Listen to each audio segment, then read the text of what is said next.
बिस्मिल्लाह। अस्सलामु अलैकुम। आज बनाओ अस बजन बापत तो सारनी बापत मजेदार तो ताकती ब्राउनी। तथ मज करो अस खजर तो बेये डून गोज इस्तेमाल। खास चीज यथ मज ये कि अस करो ये बेकिंग बगैर तैयार। पक्यो करो शुरू। मैंने यथ कवल मज यम क्या खजर यमन खजरन हिज क्वालिटी सठा जान तो हेक्यो कह त खजर पन्ने हिसाब नित। बे मे यथ कवल मज निमज डून गोज क्या यम मे निमित अल पल 10 डून तो बेस कवल मज मे ये कोकोवा पाउडर निमुत। यम 3 चमच कोकोवा पाउडर। बे ये लकट पीनट बटर चट यह 5 रुपये निवान ये पीनट बटर चट। यह करो अस मज इस्तेमाल तो मे नी मिक्सी जार तो अत मज त्रो गोत डून गोज बे त्रो कोकोवा पाउडर तूल। कोकोवा पाउडर बनो तुम बाजार कुन जाए। यह केकन मज इस्तेमाल करान तो ये ब्राउनी मज करो इस्तेमाल। यह मिक्सर ग्राइंडर इस्तेमाल कर मिक्सी जारस मज बनो मे अत पाउडर तो पाउडर वन तैयार। वन अत मज खजर त्रावन तो यमन खजरन कड़ो अंदर गोत आंट नबर अके अके यमन सारे यम आंच कड़ित थोक ये कवल मज फिलहाल जमा कर।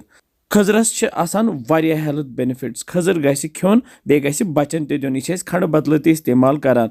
यमन सारे खजरन आंच कड़ित त्रेम ये मिक्सी जारस मज बे त्रमस पीनट बटर तो बे त्रोस दुध कतर ओड़ वारिया कम तो पे थोस ढकन तो मिक्सर ग्राइंडर इस्तेमाल कर बनाओ वन ये पेस्ट। वो पेस्ट वन तैयार। अत लगन 1-2 मिनट पेस्ट बनस।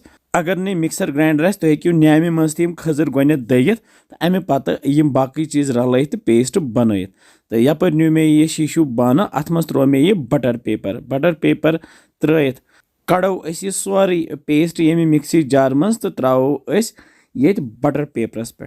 यह ब्राउनी बनावान अत खास कत ये कि ये बेक करान क्या बेकिंग बगैर यह तैयार करान। बस यह गर बनत मज मज बचन दिवान तिमन वारिया मज लगान। यह पेस्ट बह फैलावान सरसी ये बानस तो येन हेको ये पेस्टस कुकीज त बनत तो ये सरसी फैलत मे यम डून गोज क्या इन मे नुक नुक कोर्मुत तो यम त्रा बह पे तो सजावन बह अमे सत। डून गोज त्रे मे हना ज्यादा पहम तिकाज यह बनावान वॉलनट तो डेट्स ब्राउनी वारिया मजेदार तो बे वारिया ताकती तो बनजो यह जरूरी तो दीजो शुरन तो पे दबाव दित वन यह फ्रिजस मज थवन। थवन यह फ्रिजस मज 10-15 मिनट युथ थोड़ा सा सेट ग 10-15 मिनट गसित कड़ो ये फ्रिज मज नबर तो यह वन सेट गम तो वुचान वो जबरदस्त। अगर बाजार अनो यह ब्राउनी कम से कम यह 300-400 रुपये यीहन। यह बनो गर कैसस टाइमस तो बे पे ना बेकिंग तक कहें।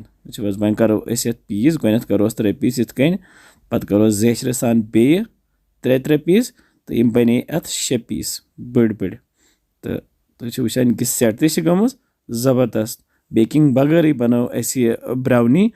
बिस्मिल्लाह। वमे तुम ब्राउनी पसंद आम तो कमेंट सेक्शनस मज लेखान कत पे तुम वुचान तो बे किस तुम बसान सान रेसिपीज। इंशाल्लाह समको बे जल्दी तो थो पन ख्याल बिहु रबस हवाल। अस्सलामु अलैकुम।